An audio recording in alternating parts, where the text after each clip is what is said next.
Greetings, everyone. People are arriving. I'll give we have a couple minutes before I start, but we'll get going in a minute.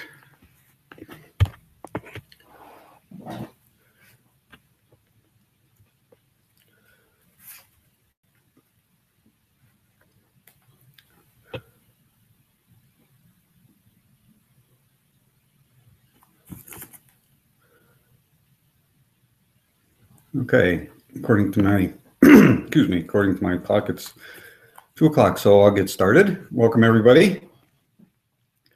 I'm Jeff Adams, and this is the second Atlas training session.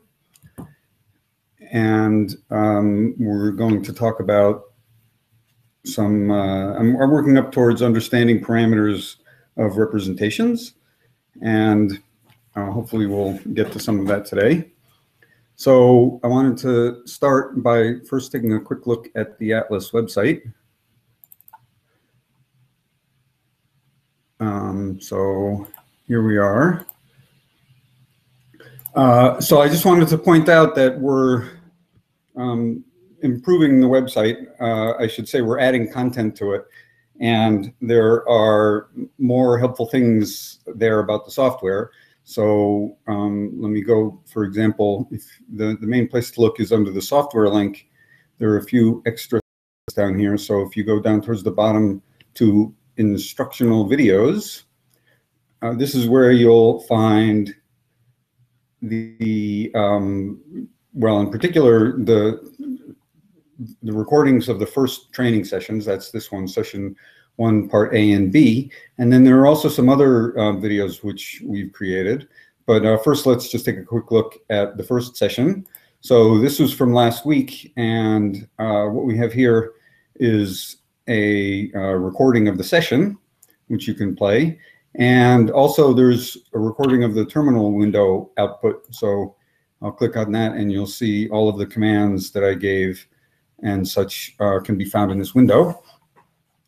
So if you weren't able to attend the first session, so for example, I know there's a number of people in Asia that are interested, but it's something on the order of 4 o'clock in the morning there. But you can always see the videos here. Oh, one other thing I wanted to point out is that thanks to Susana Salamanca, these videos are indexed, so you can look down here through the links and jump to particular topics that you might be interested in. Okay, so that's the recordings.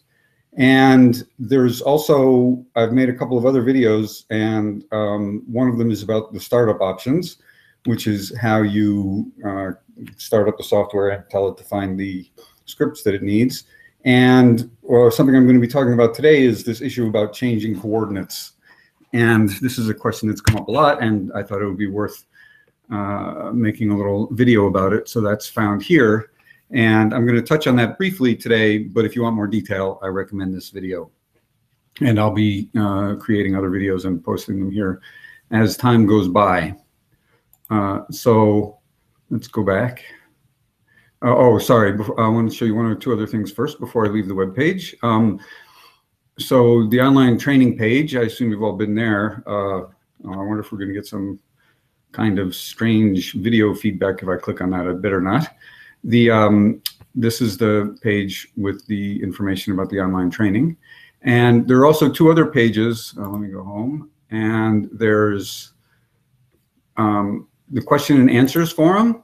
So this is a place where you can ask questions about the software, and they can be answered either by somebody from the Atlas group or maybe someone else out there in Cyberland. There's nothing here yet, but I encourage people to post questions here. I assume many questions that people have, other people would have also, and so it'd be helpful to have them here publicly. And also, there's a frequently asked questions page. It's just a skeleton at the moment. There's just a few things in it here, but we'll be adding material to this page also. So hopefully over the next month or so, there will be much more content on the site and excuse me, other sources of information for people. All right, so let's go back to, okay, so I see I have 7 viewers. Hello, everybody. I see Brian, Emil, and Roger. I don't know who else is here, but welcome. So let me get started with the software. And here is the software window.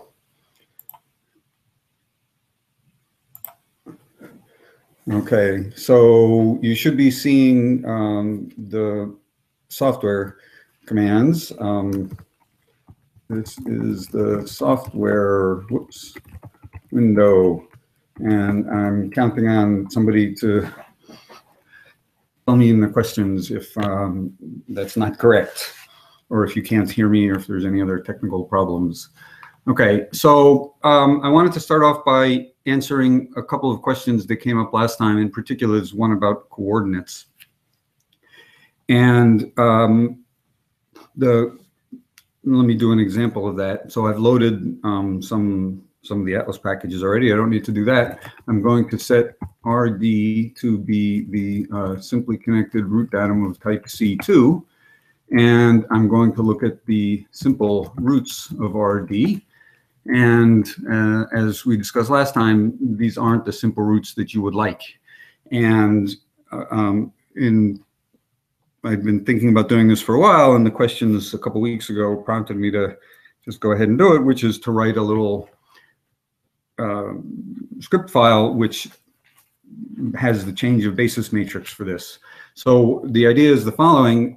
What you would like to use is your own collection of simple roots, which are the usual, let's say the usual ones, 1, -1, and 0, 2. So this is what I wish the simple roots were, whereas they were up above, and clearly what we need is the matrix, change of basis matrix, A inverse B, or whatever it is, which converts from one to the other.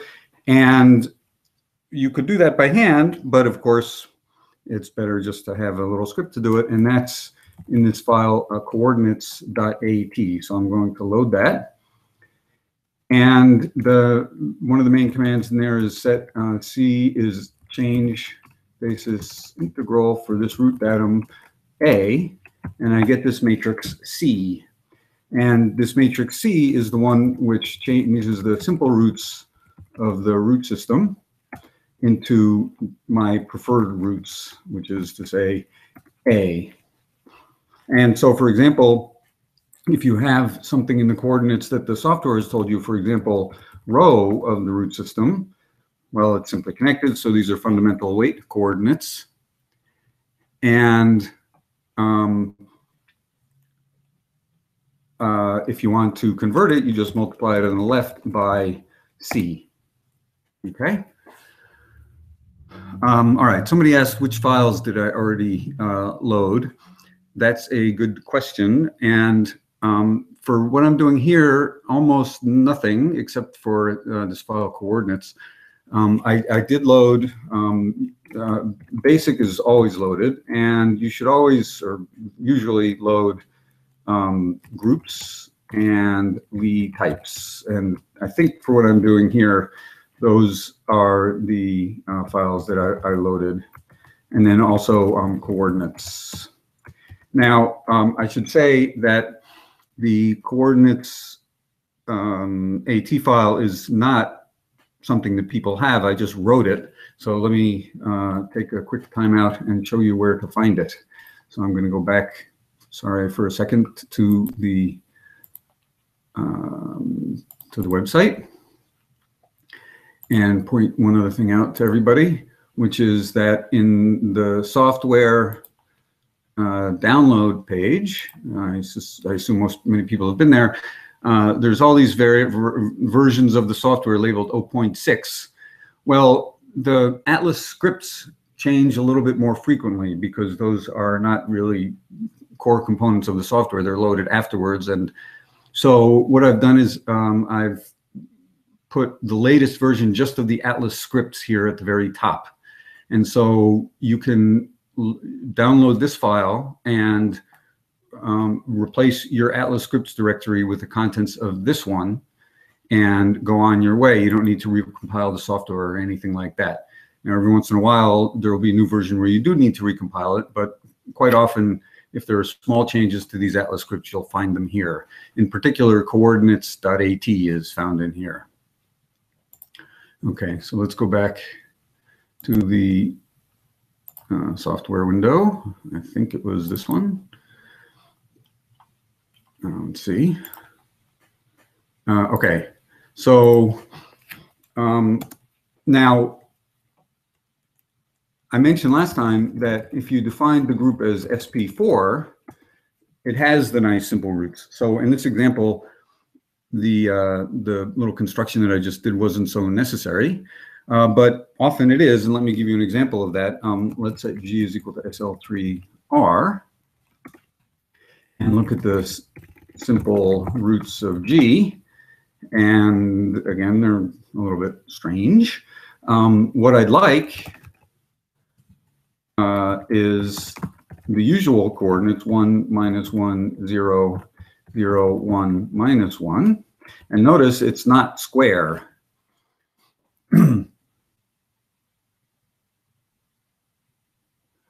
I just got a question about scripts. I'll come back to that in a minute.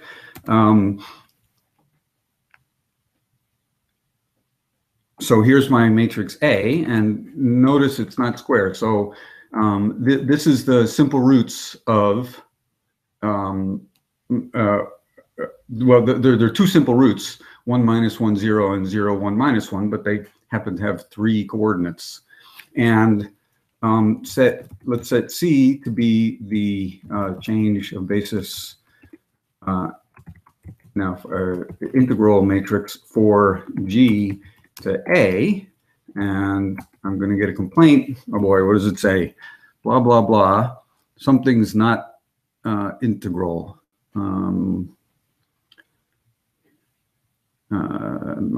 It's a complicated error message. Never mind. The point is that this matrix that I'm asking for is not integral. So there's a different command where you just say change basis matrix, and that gives you this matrix C. Now notice that C it's a rational matrix. Now Atlas doesn't really have a built-in type for rational matrices. It may someday, but at the moment it doesn't. So they're slightly more awkward to work with. But there it is. Anyway, that's the change of basis matrix. So let's check. You can multiply it. So let's take C times the simple roots of RD. Whoops. Oh, I'm sorry. It's L3R. There we go. That's more like it. So this is the correct change of basis. And since the matrix was rational, but the final result was integral, it's perfectly good to, there's this command, make integral, to see it as a matrix. So this is saying that this rational matrix C times the simple roots of SL3 is giving me the simple roots in my coordinates.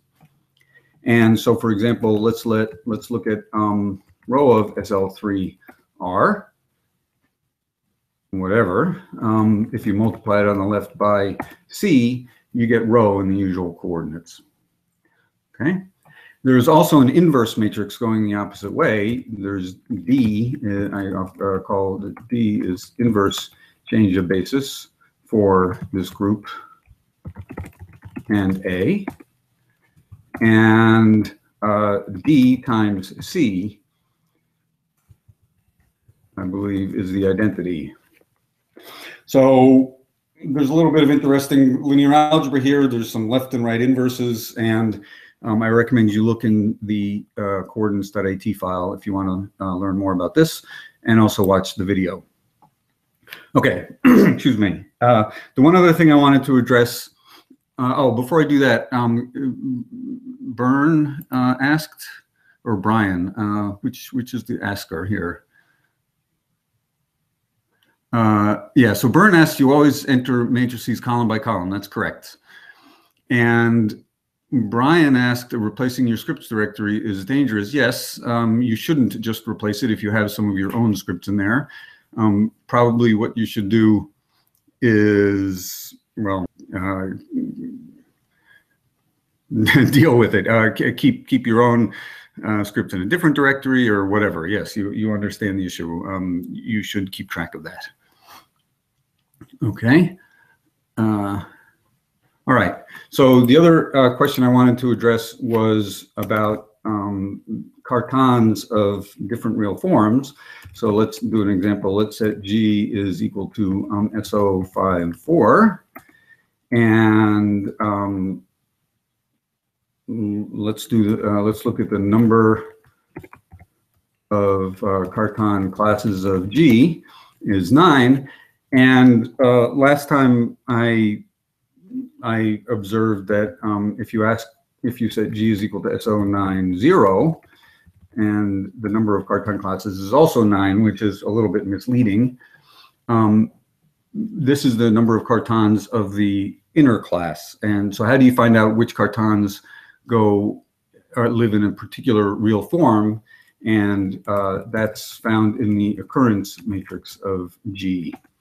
So this matrix has 9 columns, 1 for each carton, and 5 rows, 1 for each real form. So let's do a little loop now for H in real forms of G. So here are the real forms. The compact one is always first, or the most compact one. So 81, 72, 63, and 54. Those correspond to the rows. And this last row says that all 9 cartons appear in the split form. And this first row is saying that only the first carton, the compact one, appears in the compact form, and so on. Here, for example, this says that SO63 has 1, 2, 3, 4, 5, 6 of the cartons and is missing 3 of them. So if you need to know information about which cartons occur in which real forms, it's this occurrence matrix command. All right. Let me pause there and see if there's any questions that come in before I move on to something new. Excuse me. All right. So I want to take another time out here and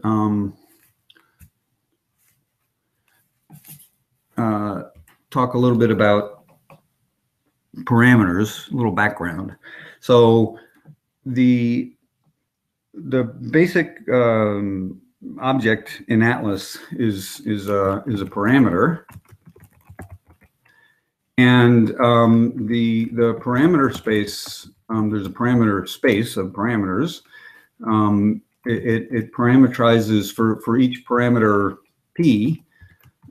There's an irreducible representation denoted J of P, and also a standard module denoted I of P. And the parameter space parameterizes both of those things. For every parameter, there's a standard module, which is which is an induced from a limit of discrete series. And those standard modules are set up so that they have unique irreducible quotients, And the unique irreducible quotient of this standard module, I of P, is J of P. And so the basic object behind this is these parameters. And that's what I'm going to be talking about for a little while today.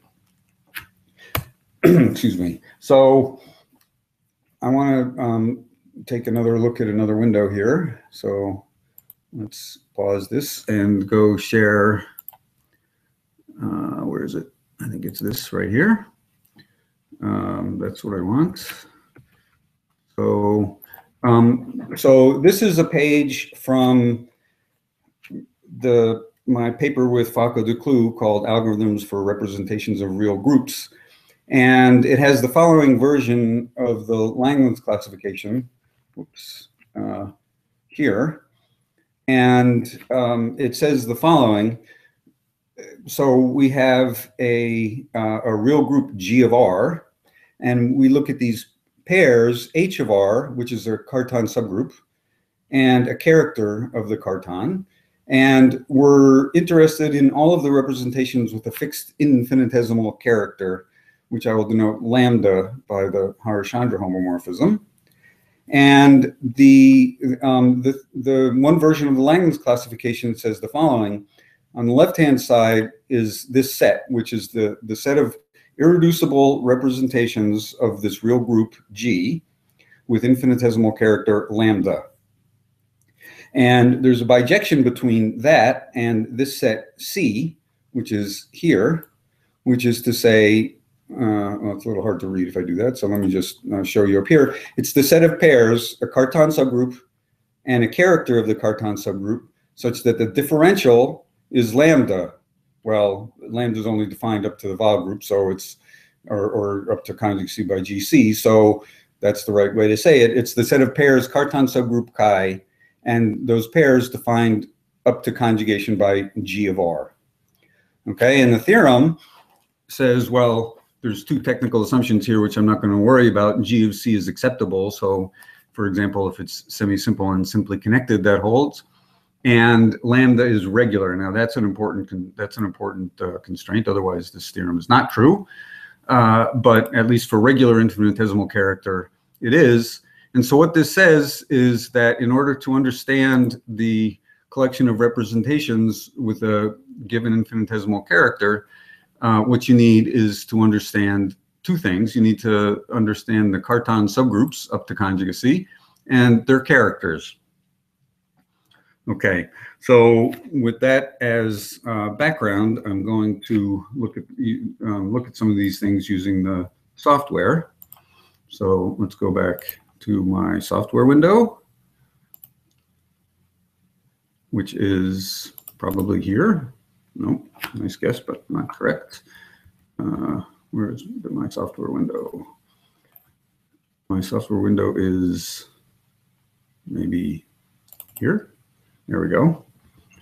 So let's go back to the software window.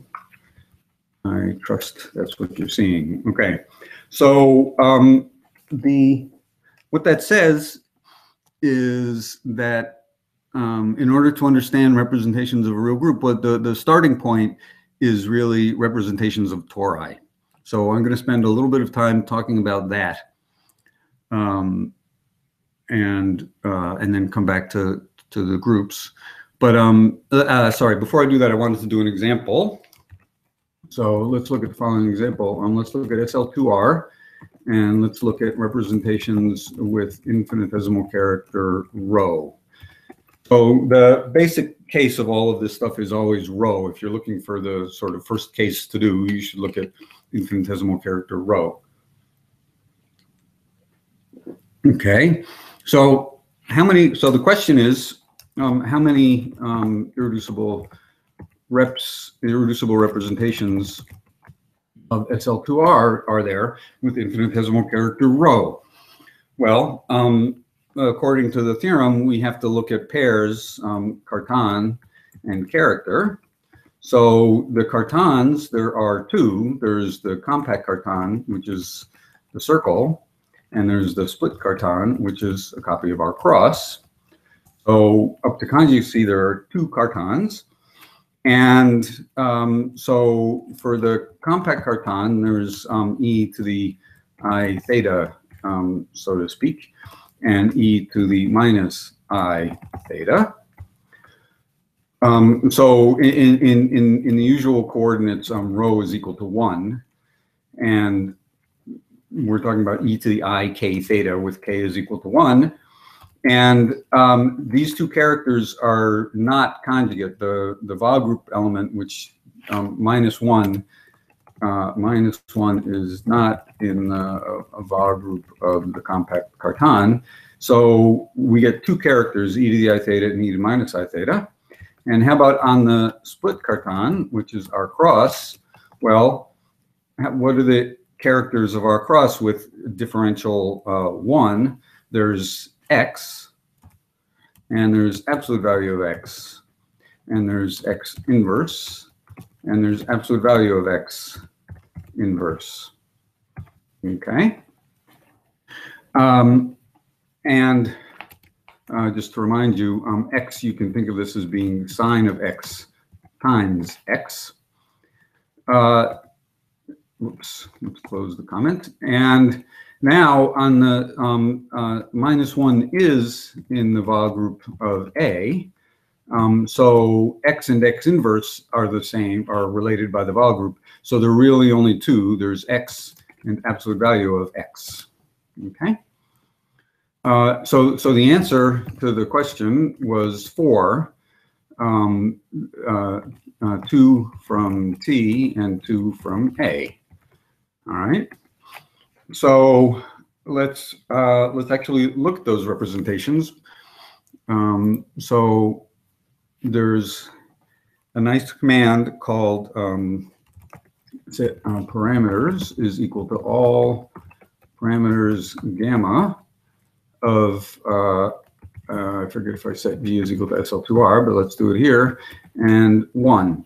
So this command says, please tell me all of the parameters, and they're labeled, this gamma is the differential, this differential of chi, also known as the infinitesimal character.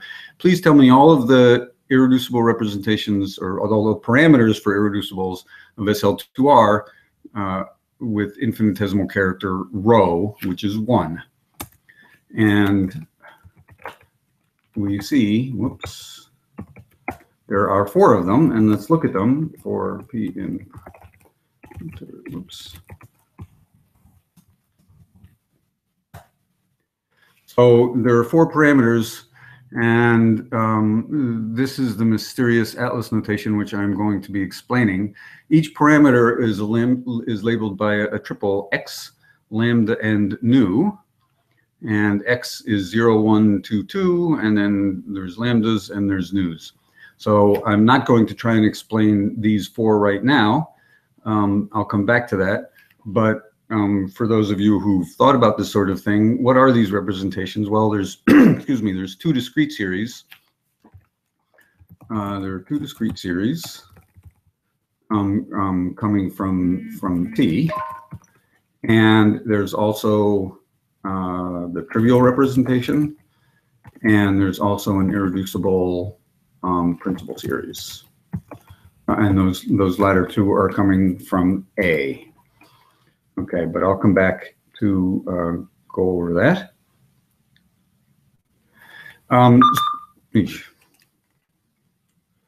Okay, so but that's getting ahead of ourselves. I want to really start simply with just tori. So let's look at characters of real tori. Everything's built on that. It's worth spending a little bit of time understanding how Atlas thinks about these. So, well, let's look at a very simple example. Let's set G. There's a command called torus. There's a couple versions of it. The one that I'm interested in is right here. You give it 3 integers, and it returns a real form. So let's set H is equal to torus 1, 0, 0. What is H? H is a compact, connected, quasi-split real group with Lie algebra U1. That's a long way of saying that H, that's a very long-winded way of saying that H is the circle. If we, let's just check what these other guys are. If you put a 1 in the second coordinate, it hands you a group with Lie algebra GL1C. That is to say, this is the algebraic group C cross, viewed as a real group. And finally, if I give a 1 in the last place, this is a disconnected group with Lie algebra GL1R. This is R cross. And so these three set H is equal to torus 1, 2, 4, whoops, 1, 2, 4, for example, that's going to give you something with 1 circle, 2 C crosses, and 4 R crosses. So it's a group with a circle, 2 C crosses, and 4 R crosses. Okay. So let's start simply. Let's consider a compact torus. So the representation theory of this group is, well, the parameters are describing that. So I want to understand that. So how do you describe the characters of a compact torus? Well, obviously that's by the integers. And the way, so let's start. One place it's always easy to start is the trivial representation. So let's do that. Let's set P is equal to the trivial, and this is a parameter, the trivial parameter of H. And let's look at it. Okay. So this first element X is what's called a KGB element. But for us, that hardly matters because this is a torus. What's important is the following. Let's set theta to be the involution. Oops. Let's set X is equal to X of P. This is KGB element number 0. And let's set theta to be the involution of X. This is a matrix. It's the 1-by-1 identity matrix. So the first thing that you need to know, well, let's just talk about torus. When you have a torus, the torus has some Cartan involution. And the Cartan involution is encoded in X. And in this case, the Cartan involution is the identity because this is the compact torus. And what are what are this lambda and nu? Well, so for that, let me just have a little digression. Suppose H is a complex torus with Cartan involution theta and corresponding real group H of R. Then you have this thing, this object X upper star of H, which is the algebraic characters of it. It's a basic basic object in the software, and the characters of H of R are parameterized by, well, I'll put the theta in to indicate the real form, and well, I'm going to write it two different ways. I'll write it as gamma and lambda, where gamma is the differential, and lambda is the restriction to H upper theta. Okay, so let me pause there. So how do you parameterize the characters of a real torus?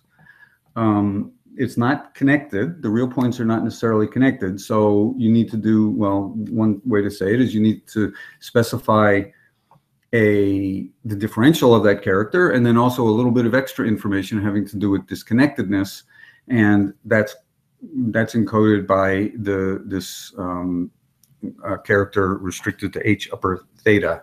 And so the basic fact is that characters of H upper theta are parameterized by pairs, or excuse me, by X upper star modulo 1 minus theta x upper star.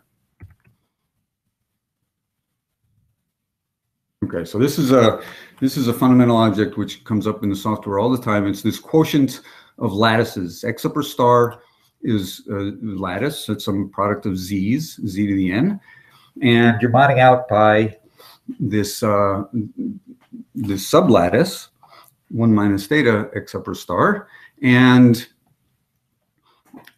it's easy to see that this exactly parameterizes the representations of h upper theta, and so the conclusion is that characters of h of r are parameterized by the following triples: theta, lambda, and nu, where lambda is in x upper star modulo 1 minus theta x upper star, and nu is in x upper star tensored with q upper minus theta.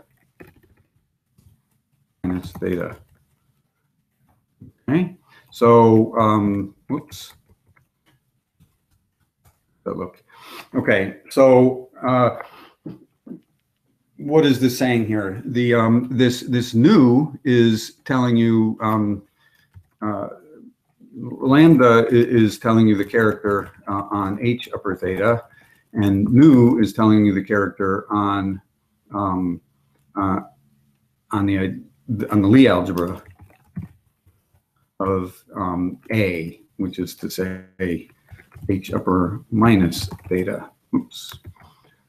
Okay, so that's a lot to swallow, but let's just look at some examples and hopefully it will become clear. So let's go back to our group H and let's look at our parameter. Well, theta is the identity, and so this lambda in this case is an element in z modulo 1 minus theta, 1 minus theta z, which is simply z. So lambda is an integer, and nu is in q upper minus 1, which is to say 0.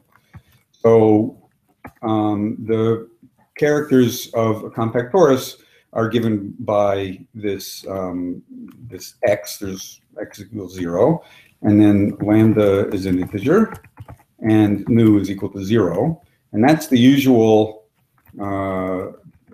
e to the I k theta for a compact torus. So the parameter for the trivial representation is 0, just all zeros, and you can set a parameter. For example, I could say set q is the parameter. Let's see, did I define x? Yeah, so let's set q is the parameter with the same x. And again, for a torus, the x is, there's only one x, and it's just telling you the Cartan involution. Let's set lambda is equal to 3, say, and nu is equal to 0. This is the character e to the I 3 theta of S1. Now, let me point out that I could have put 2 here in the last coordinate, and the software will automatically replace it with 0. And so this nu, there's a couple, in the end, nu is in, sorry, how do I say this? Nu is also defined modulo something, and so you can hand it any nu, but it's going to replace it with 1 minus theta over 2 times nu, which is in x upper star sub q upper minus theta. Sorry for the data notation, but I don't know where do I put my brackets. Yeah, so it's always going to replace nu with 1 minus theta over 2 nu to make sure it's fixed by minus theta. And so it doesn't matter, for, in this case, what you enter, it will also always replace it with 0. Okay, now there's a notion of equality for parameters. So you can ask, is the parameter for x 0, 0 equal to the parameter for x 0, 3? And it doesn't mean that they're equal coordinate-wise. It means that they're equal modulo some equivalence relation, and the answer is yes. Okay, all right. So let's do the opposite extreme. Let's set H is equal to a torus 0, 0, 1. So this is our cross. And let's set X is the KGB element for this guy. And let's set theta to be the involution of X. And now theta is -1. That's the Cartan involution for the split Cartan. So what are my parameters now? X lambda nu. Lambda is defined modulo lambda is in z modulo 1 minus theta z, which is equal to z mod 2z. And nu is fixed by minus theta, which is 1, which is to say nu is any nu is allowed to be any rational number. Now, let me pause there. Of course, if you're interested in representation theory, you might be interested in real parameters nu or even complex parameters nu, but the software only works with rationals. Okay, so let's do an example. Let's set P is the parameter for this X, and let's just start with 0. This is the trivial representation. Now, this last coordinate, I can put anything. So for example, I could put 1. And I can put any rational number, for example, 4/3. Okay, so this parameter here, it's the representation of our cross, which is its absolute value of x to the 4/3. That's what representation I'm talking about here. And the lambda is telling me what the character is. The character on the z mod 2z. So let's say Q is the parameter x1, 0. 0. Let's look at P and Q. Oops, let me set P back to where I had it before. Let's put it in 0. Okay, so now I have P and Q. These are two parameters. They're identical, except I've changed lambda from 0 to 1. And so P is the trivial representation and Q is the sign representation. The differential is 0. But this 1 here is saying that it's the sign on the Z2. And if I ask whether P is equal to Q, the answer is false. But let's check the parameter x0, 0 and the parameter x2, 0. These are equal because this lambda is only defined modulo 2z, and the software knows that they're equal. In fact, if you put in the parameter x2, 0, it might very well change it, and it does. It changes the lambda from 2 to 0. So one thing that can be a little disconcerting about the software is it will sometimes change arguments around, but you can be sure that it's always replacing an argument with an equivalent one. Okay. So for example, if I gave it x0 1/3, what I get back is it's not going to change the 1/3. Okay. So, excuse me.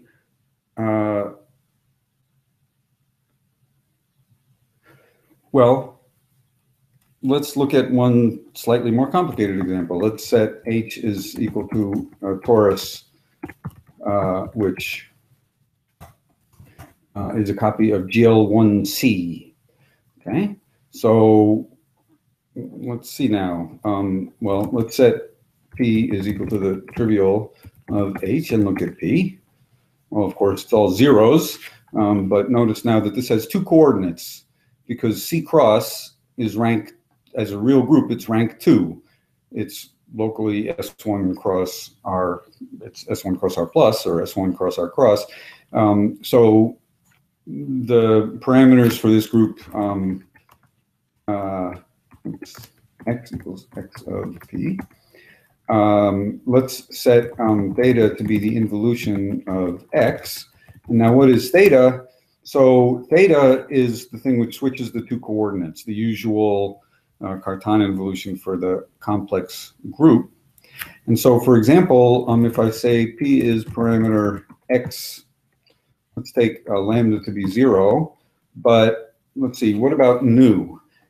Nu is going to be fixed by minus theta. So, for example, if I gave nu to be 2, let's see, what do I want to do? 2, 4. What's going to happen? Well, let's set P is equal to this. And what is P? It left lambda at 0, but it changed nu to minus 1, 1. And that's if you take, actually we can check, if we take 1 plus theta times 2, 4 over 2, I think I can write that. Whoops, 1, oh, I'm sorry, 1 minus theta, excuse me. 1 minus theta, that's correct. So it took this nu that I handed it, and it averaged it, and replaced it with 1 minus theta over 2 times itself, which is equivalent, okay? So for this group, the nu is always going to be of the form x minus x. So for example, I could set P to be 3 minus 3, and it will leave it. But on the other hand, if I set it to be 3, 3, it's going to average it out, and it will disappear, okay? And on the other hand, the lambda coordinate, let's look at that. What if I gave it something like 1, 0? What do I get? Well, it leaves it. And on the other hand, if I give it 0, 1, let's look at that. It replaces it with 1, 0. And that's because these are equivalent modulo 1 minus theta. Okay? So the representations of C cross are given by, well, here they are. They're given by Z2 modulo 1 minus theta, oops, Z2, and a copy of the rationals. Okay? All right. So now, what did I want to do next? Oh, yeah, let me talk about the differential. So when you have a parameter, let's look at one of my parameters. Let's do a non-trivial example. Let's set P is equal to the parameter x 1, 0, 2, minus 2. Okay. The infinitesimal character of P is, that's interesting. How did we get that? 5 minus 3 over 2. Well, so the idea is the following, that x, when you have x lambda nu, the differential, which is the infinitesimal character, is 1 plus theta over 2 times lambda plus 1 minus theta over 2 times nu. Okay, and well, that's equal to 1 plus, whoops, excuse me, 1 plus theta over 2 times lambda plus nu, because nu is already averaged by this 1 minus theta guy. And so the way I like to think of it is that the differential is given by this 1 plus theta over 2 times lambda and nu, and that's a little bit less information than lambda itself and nu. Okay, because this 1 plus theta over 2 loses some information. So what's a good example of that? Let's say well, let's see, where did this 5 minus 3 over 2 come from?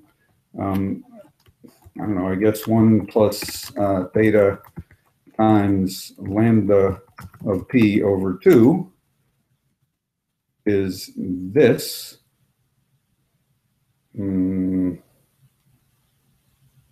Yeah, and if you add that to nu of p, you get 5 minus 3 over 2. So I should mention that I noticed something that I did here is when you have a parameter, you can extract its coordinates by x, lambda, and nu. Okay, and I'll remind you that the important thing about x is this the involution of x. It's giving me the Cartan involution for this Cartan. Okay, let me pause there. All right, it's awfully quiet out there. We'll I'll go for a few more minutes and then we'll take a break, and I'll come back and talk a little bit more about parameters. So let's see, what did I want to do next?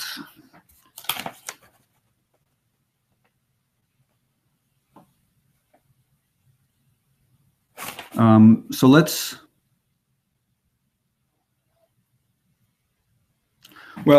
do this. For example, let's set G is equal to SL2R. And let's set P to be the trivial parameter of G. And let's look at P. And let's set X is equal to X of P, and theta is equal to the involution of X. And theta is minus the identity. So this parameter here for the trivial representation, you're being handed a Cartan subgroup, and the Cartan subgroup, its Cartan involution is given by this X, which is -1. So this is the split Cartan subgroup. And the character that I'm handing you is this 1, 1, and 1. So the differential here is 1. And this lambda here has to do with the character on the Z2. Okay. Something I understand. So here's a question from Letitia. I understand X is a KGB. Is X the support of the corresponding D modules? Yes, that's correct. All right, maybe let me say a few words about that, and then after the break, I'll say a little bit more. I'm focusing here on these Cartan subgroups. And the way I'm presenting things, X is giving you the Cartan involution of H, and which is giving you this real, the Cartan, and so on. And Letitia asked, X is really a K orbit on G mod B, and as such, it's the support of the corresponding D module. And it takes a little bit to explain that, and so I'm going to sort of back my way into that. I want to do some simple examples first. So basically, after the break, let's say after the break, I'll look at principal series of a split group.